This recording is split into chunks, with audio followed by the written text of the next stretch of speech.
Now, on this question of military production, the EU has said it needs to produce more, faster, better and more armaments. Thierry Breton, who has a strange title of the Internal Market Commissioner, which doesn't do justice. The man has huge tracks under his belt, which includes defence production.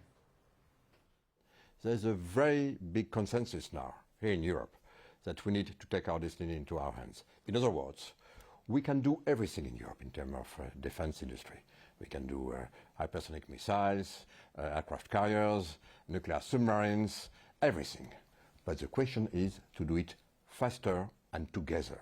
And this is why we have decided to put some money together to enhance our defence industry capacity, to make sure that on one hand we'll be able to provide what we need. You know that we are 23 member states, member of NATO, and we had to commit to go at 2% GDP.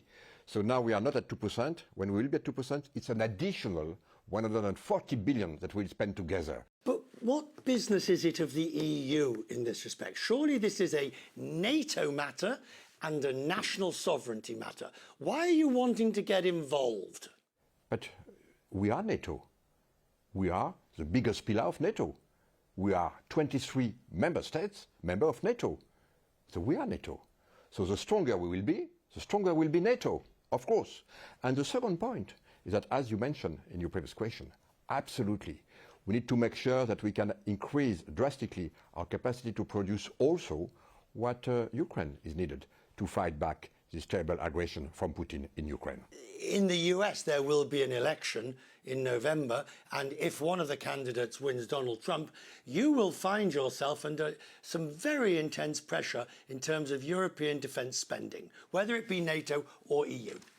But this being said, we cannot wait every 4 years the result of the elections of our allies to decide how we should behave in defence. So now the decisions that we have taken to continue to be a very strong ally, very strong member, pillar within NATO, but also more and more, again, depending on our ability to do what we have to do on our own. Are you one of the old war horses that's sounding the alarm? Well, who sounded the alarm? First Putin, when he decided to invade Ukraine. But look what happened. Could you imagine 2 years ago thinking that Finland or Sweden, which were neutral countries, would join NATO? This is because of Putin. What sort of increase in European defence spending do you look for? Well, first again, as I said, increase our defence production capacity in all aspects. I spoke, of course, of ammunition, missiles, but also artillery, but also tanks, but also aircraft, but everything. Because, you know, we are spending today in Europe together, let's say 250 billion euros per year. We will increase by 140, 150, so it will be roughly 400 billion that we will spend. So that's a significant amount of money. What more needs to be done? A lot, of course, and this is what is being discussed now today at this very time at the Council.